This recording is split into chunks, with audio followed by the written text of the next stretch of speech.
¿Qué tal? Ahora sí, gente, disculpen, habíamos tenido un pequeño inconveniente con la conexión, pero ya lo hemos resuelto. Así que bueno, antes que nada, bienvenidos al canal una vez más, queridos amigos. Esto es Teología de Combate. Mi nombre es Lautaro y como habituamos a decir en el canal, milicia es la vida del hombre sobre la tierra. Militia es vita hominis super terram est. Y hoy vamos a leer así rápidamente, porque la verdad que esto surgió de un momento para el otro, surgió espontáneamente, pero porque creo que es necesario hacerlo, ¿sí? No solamente creo que es necesario, sino que tenemos la obligación de repetir esto y repetirlo, repetirlo, repetirlo para que una vez por todas la gente, ¿sí? Los católicos de a pie, los católicos fieles, empiecen a darse cuenta que a veces hablar, que a veces criticar, que a veces decir las cosas como son no es, no es faltar el respeto, no es ir en contra, ¿no? de la iglesia ni crear división, sino todo lo contrario. Entonces, hoy vamos a leer, como dice el título, la carta de Monseñor Strickland, sí, un excelente obispo de Estados Unidos que fue removido de su puesto por el Papa Francisco, obviamente por decir este tipo de cosas que él va a seguir diciendo. Así que sin mucho más que decir, vamos entonces a la carta. La carta de Monseñor Joseph Strickland, la voy a leer literal como la escribió él, ¿no? La crisis de la iglesia. Dice así: todos los tejanos, hablando de Texas, ¿sí? Todos los texanos, hablando de una región de Texas de Estados Unidos, conocen esta historia. Mucho antes de conocer la política, mucho antes de conocer los argumentos, muchos antes de saber discutir los detalles, aprendimos en la escuela algo que nos ha marcado profundamente. En El Álamo, un lugar, ¿sí? de Estados Unidos, llegó el momento en que ya no quedaban cartas que enviar, ni refuerzos que llegar, ni negociaciones que intentar. El enemigo estaba a las puertas, exigía nuestra rendición y todos sabían lo que significaba rendirse.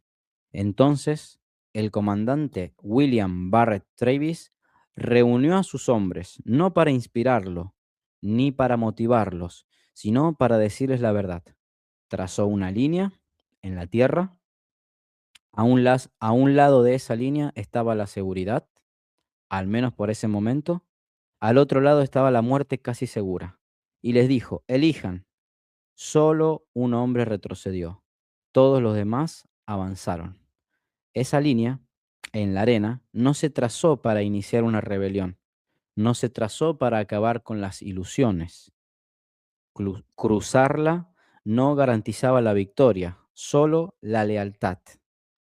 Y lo queramos o no, esa es exactamente la posición en la que se encuentra la iglesia hoy en día. La imagen que usa Monseñor Strickland proviene de un hecho histórico muy conocido en Estados Unidos. Estamos poniendo aquí una imagen, una representación, ¿sí? Que fue el Álamo. ¿Qué fue el Álamo? El Álamo fue una misión fortificada en Texas que fue asediada en 1836 por un ejército muy superior en número, ¿sí? Según la tradición, el comandante William Travis reunió a sus hombres cuando la derrota era casi segura y trazó una línea, como decía recién Monseñor, diciendo en esencia, quien quiera quedarse y resistir, que cruce la línea. Quien quiera marcharse es libre de hacerlo. No prometió victoria, no prometió éxito, solo pidió lealtad hasta el final. Entonces yo digo, ¿por qué Strickland usa este ejemplo? Porque no habla de política, sino habla de una situación límite, cuando ya no hay negociaciones que hacer, cuando esperar equivale a rendirse y cuando la decisión revela quién eres. Entonces, para los que no son de Estados Unidos, más o menos, esto es lo que significa cómo inicia la carta Monseñor Strickland, ¿sí? Si hay alguien que si se escucha bien, por favor, me lo dejan en los comentarios. Muchas gracias. Entonces, sigamos con la carta. Dice, Monseñor, la iglesia se encuentra en una situación de emergencia. No es una emergencia inventada por los comentaristas, ni un estado de ánimo fabricado por las redes sociales, ni una histeria. Es una verdadera urgencia. Una urgencia real, medida no por sentimientos, sino por hechos. una urgencia medida por el silencio donde debería haber respuestas, por la tolerancia donde debería haber corrección, por pastores que se niegan a denunciar a los lobos, mientras que aquellos que simplemente desean cuidar del rebaño son tratados como un problema. Voy a ser muy claro, no es una cuestión de personas, no es una cuestión de preferencias, no es una cuestión de apego al pasado, es una cuestión de supervivencia, no de una institución, sino del sacerdocio, de los sacramentos y la fe católica, tal y como se ha recibido, transmitido y preservado durante siglos. Cuando se tolera, se promueve e incluso se ensalza a los hombres que contradicen abiertamente la enseñanza católica, mientras que se prohíbe, se margina o se ignora a quienes mantienen la tradición, algo no funciona. Bueno, acá está diciéndonos prácticamente, Monseñor Strickland, que en la iglesia de hoy se está premiando, ¿sí? Se está premiando a quienes van en contra de la tradición, ¿sí? En contra de lo que la iglesia ha enseñado por siglos, como por ejemplo, este hombre que acabo de poner en pantalla es un obispo recientemente nombrado por el Papa León XIV, que em, se proclamó abiertamente hacia el diaconado femenino, ¿sí?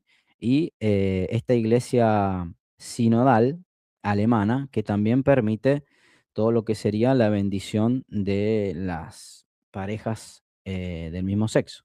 Entonces estamos hablando que, por un lado, tenemos esta gente que este señor, este monseñor, que se eleva, digamos, se asciende, como así decimos, a obispo, mientras que a otros que dicen las cosas como son y como siempre le han enseñado a los santos y como siempre le han enseñado la iglesia, son castigados, ¿sí? Son castigados. Entonces, eh, dice así Monseñor, continúa. Cuando se acoge la confusión y la fidelidad tiene que mendigar el derecho a existir, la autoridad ha dejado de hacer lo que es su razón de ser. Y llega un momento en que el silencio se convierte en una respuesta. Cuando se produce una crisis, cuando una súplica hecha con sobriedad y respeto recibe como única respuesta el silencio, la demora se convierte en una decisión. La inacción se convierte en un juicio. La negativa a actuar se convierte en una abdicación. Esto no es una teoría, es historia. La Iglesia ya ha vivido momentos así, momentos en los que los hombres se vieron obligados a actuar, no porque desearan la confrontación, sino porque la única alternativa era abandonar lo que se les había confiado. Por eso, el nombre de Monseñor Lefebvre sigue provocando tales reacciones, no porque fuera un momento cómodo, sino porque fuera esclarecedor. Bien, yo acá no les voy a hablar de Monseñor Lefebvre porque vamos a hacer un programa que está ya pactado para dentro de un par de horas, donde vamos a explicar quién es Monseñor Lefebvre y quién es la Fraternidad San Pío X, que también van a escuchar nombrar en la carta de Monseñor Strickland. Pero acá Strickland tranquilamente no se está dirigiendo solo a, no hace falta que lo tomemos solo por la San Pío X. Tenemos un montón de ejemplos, ¿sí? Que entran, que caben perfectamente en todo lo que está diciendo, de varias congregaciones que están sufriendo también esta persecución. ¿Solo por qué? Solo por el hecho de ser fieles a la tradición, de decir lo que se debe decir, ¿sí? Como por ejemplo, que la única salvación se encuentra en la Iglesia Católica, ¿sí? Hoy ya eso no se dice. Entonces, se puede aplicar absolutamente a todo esto lo que está diciendo acá el monseñor. Entonces dice, nadie pretende que esas decisiones fueran fáciles, nadie pretende que fueran indoloras, pero se tomaron con la convicción de que era necesario hacerlo. de que esperar más sería dejar morir algo esencial. Y hoy nos encontramos nuevamente en un momento de necesidad. No se trata de un solo grupo, no se trata de una sola sociedad, no se trata de un solo obispo o de una carta o de una petición sin respuestas. Se trata de una tendencia que trata la ortodoxia como una amenaza, la tradición como algo sospechoso y la fidelidad como rigidez, mientras que el error se elogia como sensibilidad pastoral. ¿Sí? ¿Qué estamos hablando? Acá, si hay un seminario que funcione, que tenga vocaciones, que están haciendo las cosas bien, automáticamente lo intervenimos y le mandamos un comisariado. O directamente lo cerramos sin comisariado, como pasó en el caso del seminario de San Rafael, que fueron fieles justamente a la tradición y se cruzaron esa línea que habla Monseñor. Cruzaron esa línea, ¿por qué? Por no querer traicionar su fe. ¿Por qué? Para que no le cierren el kiosquito, ¿sí? Para que no le cierren el kiosquito, entonces no se dejaron, ¿sí? No se dejaron llevar por esto, por este movimiento progresista, y terminaron siendo, obviamente, que les cortaron la cabeza. Un caso perfecto del seminario de San Rafael. Se trata de un momento, dice, dice Monseñor, se trata de un momento en el que las cosas que la Iglesia defendía antes sin excusas, ahora deben justificarse, en el que perseverar el sacerdocio se ha convertido en algo opcional, en el que en el que se obstaculiza la formación de los sacerdotes, en el que se rechazan discretamente los medios ordinarios de continuidad apostólica. Miren, acá en Italia, eh, cerca de donde yo vivo, a pocos kilómetros, pasaron tres cosas terribles con respecto al sacerdocio, ¿sí? La primera cosa que pasó, un sacerdote, que Dios lo tenga en la gloria, hay que rezar por él, lo pueden buscar, se suicidó, ¿sí? En la provincia de Piemonte. Otro cerca también de casa, lo encontraron navegando por sitios web de encuentro de parejas homosexuales. No vamos a decir nombre porque no importa, ¿sí? Solamente recen por ello. También dejó la parroquia, era párroco, ¿sí? Era archiprete, era párroco de una parroquia. Dejó la parroquia por estar metido en esos sitios. Y lamentablemente, el último caso de que para mí realmente es yo lo considero como un enemigo al final de la iglesia, don Alberto, esperen que lo voy a buscar bien para decir el nombre, don Alberto Rabagnani, se escribe G-N-A-N. En español sería don Alberto Rabagnani. Ya yo lo venía siguiendo de hace tiempo. Este señor, por ejemplo, decía que, ¿qué decía? Decía que masturbarse no era un pecado, por ejemplo, ¿sí? En varios podcasts, ¿sí? En varios podcasts. Em, bien. Para que ustedes tengan una idea, hoy dejó el sacerdocio y aprovechó eso para candidatearse, para impulsar su carrera de streamer, de influencer, escribiendo un libro, haciendo apología a que dejar el celibato lo volvió libre, porque él no, como prete no podía, eh, o sea, atacaba todo lo que tiene que tener un buen sacerdote. Atacaba la castidad, diciendo que él no podía ser célibe, que no podía, mantener el celibato, por eso se salió. Atacaba la investidura, la sotana, porque él decía que la sotana te divide de la gente, te aleja de la gente. Y sí, porque la sotana es para eso, para cuidar al sacerdote, para protegerlo, para diferenciarlo del mundo. Entonces, justamente todo lo que atacaba a este hombre es todo lo bueno que tiene que tener un sacerdote. Atacaba la liturgia tradicional, como se debe hacer. Decía que atacaba las oraciones. Dice, hacen, iba a decir preguiera como se dice en italiano, hacen oraciones de los años 50. ¿Qué es eso? Eso ya no atrae a los jóvenes. Hoy los sacerdotes se tienen que capacitar en marketing, se tienen que capacitar en redes sociales. Sí, puede ser que se tengan que capacitar en redes sociales, pero para llevar el evangelio a todo el mundo como se debe, no para dejarse arrastrar por el mundo. Entonces sigue Monseñor Strickland. Dice, y hoy nos encontramos nuevamente en un momento de necesidad. Bueno, esto ya lo había dicho, entonces fidelidad como rigidez, mientras que, ahí está, la tradición como algo sospechoso, la fidelidad como rigidez, mientras que el error se elogia como sensibilidad pastoral.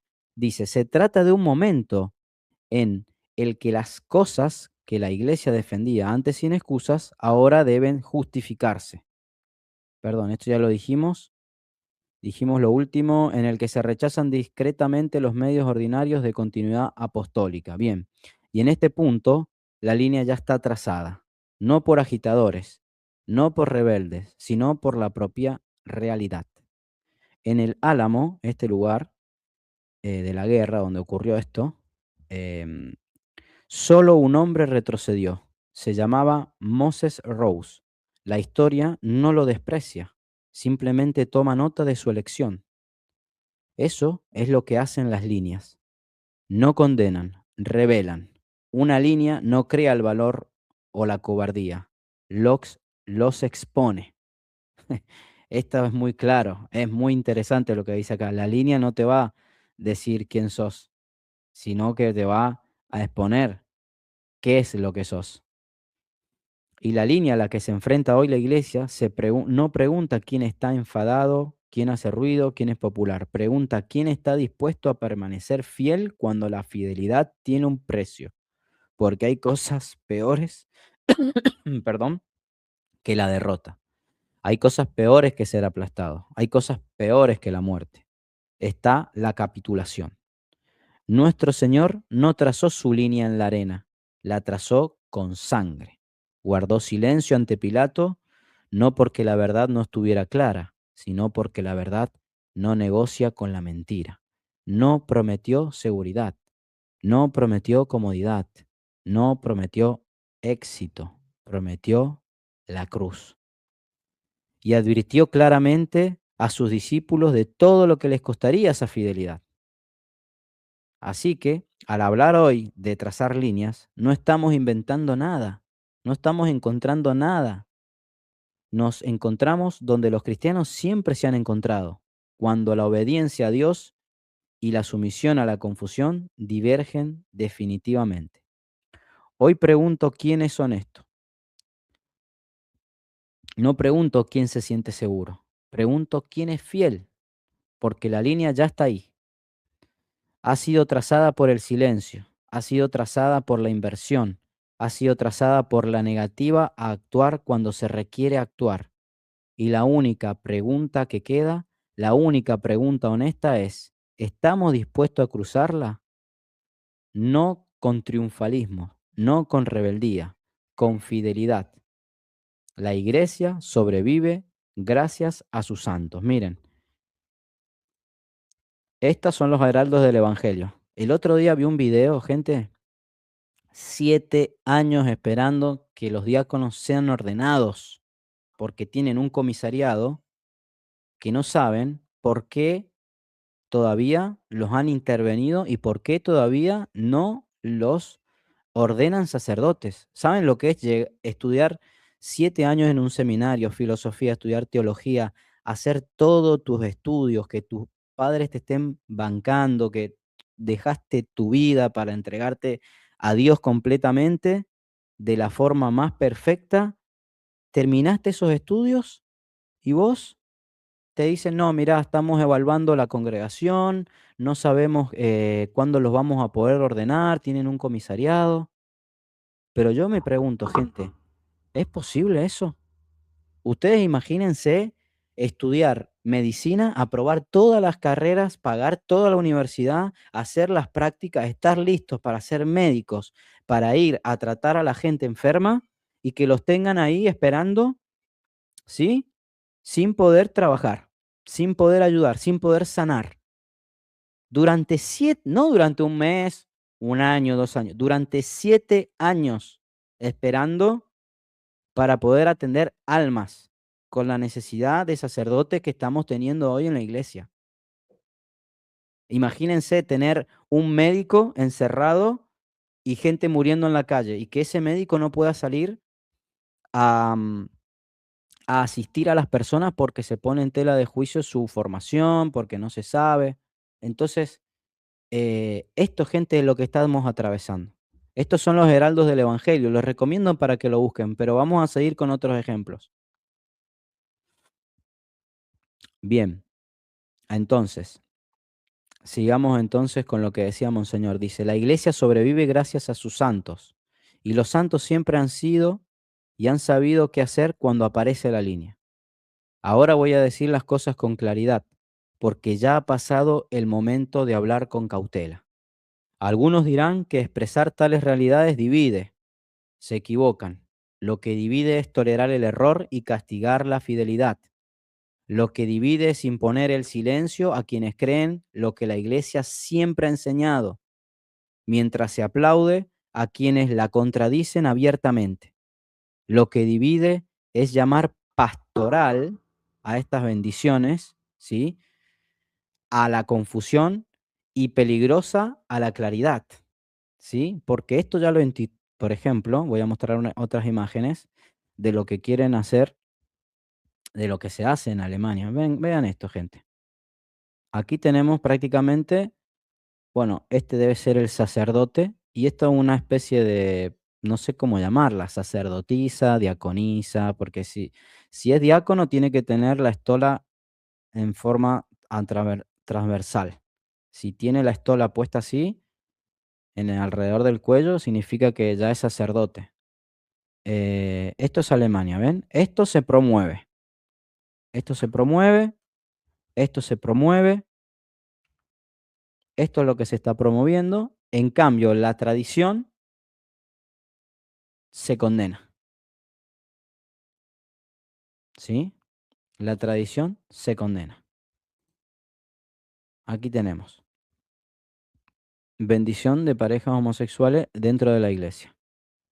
Como dice acá, lo define perfectamente aquí Strickland. Dice, lo que divide es, lo que divide es llamar pastoral a la confusión y peligrosa a la claridad. Eso divide, gente.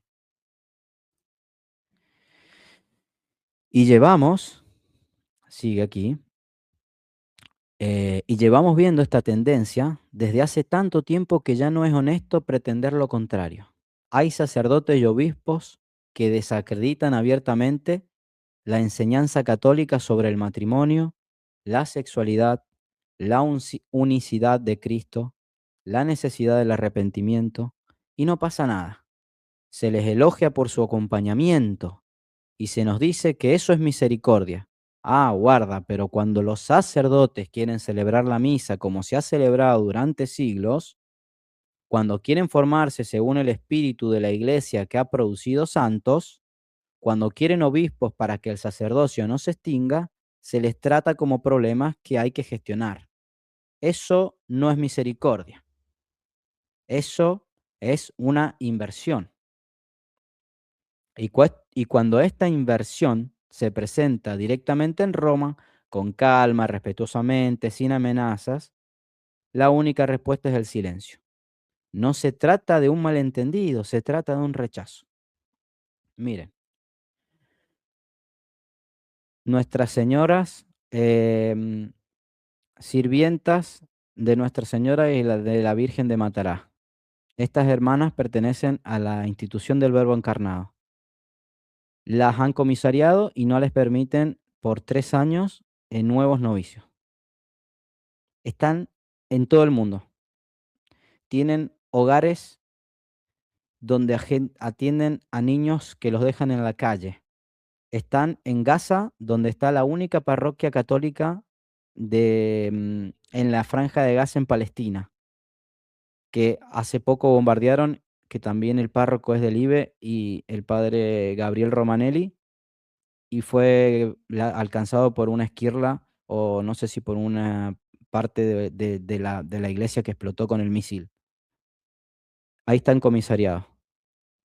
Pero mientras que en otros seminarios que están abiertos como casino para jugar al póker, esos están abiertos. En cambio acá, donde se respeta el silencio, donde se promueve la vida monástica, donde se adora al Santísimo Sacramento, donde se adora al Papa, donde se tiene formación tomista, ¿sí? Aquí, miren, pasa la guadaña. ¿Para qué? Para esto. Bien, es fuerte, gente. Yo sé que esto va a traer repercusión, pero hay que decirlo. Lamentablemente, estamos en un momento, ojalá no se tuviera que hacer esto, chicos. Ojalá este obispo no hubiese tenido que escribir esto y nosotros tengamos que estar haciendo un video, pero es así. Voy a seguir para que no se hagan largo, no quiero que pase más de 30 minutos el video. Dice, em, me refiero a la fraternidad San Pío X. No piden nada nuevo, no piden poder, no piden solo obispos, porque sin obispos no hay sacerdotes, sin sacerdotes no hay sacramentos, sin sacramentos la iglesia no sobrevive de manera significativa. Lo han pedido, han esperado, no han recibido ninguna respuesta que aborde la realidad. Lo diré claramente, cuando se tolera la herejía pero se estrangula la tradición, algo va terriblemente mal. Cuando se da la bienvenida a quienes rompen con la doctrina y se trata con recelo a quienes se adhieren a ella, la autoridad ha traicionado su razón de ser. Esta no es la voz de la rebelión, es un hecho. Hay quienes dirán, pero hay que esperar. Hay quienes dirán, pero hay que confiar. Hay quienes dirán, pero hay que ser pacientes. La paciencia es una virtud, pero la paciencia no consiste en ver cómo muere el sacerdocio mientras mientras los responsables se niegan a actuar. La confianza es necesaria, pero la confianza no consiste en pretender que el silencio es sabiduría cuando no lo es. La obediencia es santa, pero la obediencia nunca ha constituido en cooperar con la erosión de la fe. Llega un momento en que seguir esperando se convierte en una forma de capitulación. Y ese momento ha llegado. Conozco a personas que se echarán atrás al oír esto. Dirán que este lenguaje es demasiado fuerte. Dirán que es perturbador. Mejor aún, porque una iglesia que nunca se ve sacudida por la verdad ya está dormida. Nuestro Señor sacudió constantemente a la gente, volcó las mesas. Acá habla de Cristo. Cristo volcó las mesas, denunció la hipocresía, advirtió a los pastores que se alimentaban en lugar de alimentar a su rebaño. No habló suavemente a aquellos que distorsionaban la verdad bajo el amparo de su autoridad. Acuérdense que Cristo usaba frases como raza de víboras, ¿sí? Que agarró un látigo y azotó a los mercaderes que vendían en el templo. Y no me interesa una paz comprada con el silencio. No me interesa una unidad que nos pida que nos mintamos unos a otros. No me interesa una estabilidad a costa del abandono. La línea ha sido trazada. Se traza cada vez que un sacerdote fiel es castigado por hacer lo que hicieron los santos. Se traza cada vez que se tolera el error porque corregirlo sería incómodo. Se traza cada vez que Roma opta por el silencio cuando lo que se impone es la claridad. Y esto es lo que hay que decir alto y claro. Esas líneas nunca las trazan quienes desean el conflicto. Las traza la realidad cuando la autoridad se niega a actuar. En el Álamo, haciendo siempre referencia a esta guerra, los hombres que cruzaron la línea no pensaban que iban a ganar, sabían que probablemente perderían. La cruzaron porque rendirse habría significado renegar de lo que eran y abandonar lo que se les había pedido que defendieran. Esa es la elección a la que se enfrenta ahora la Iglesia, no entre la victoria y la derrota, sino entre la fidelidad y el abandono, entre la verdad y el declive organizado, entre los santos y los administradores. No estoy llamando a la rebelión, no estoy llamando a la honestidad. No estoy llamando al caos, estoy llamando al valor. No estoy llamando a nadie a abandonar la iglesia. Estoy llamando a la iglesia a recordar quién es. Porque si no queremos defender el sacerdocio, no defenderemos los sacramentos. Y si no queremos defender la fe cuando nos cuesta, entonces ya estamos retrocediendo ante la línea.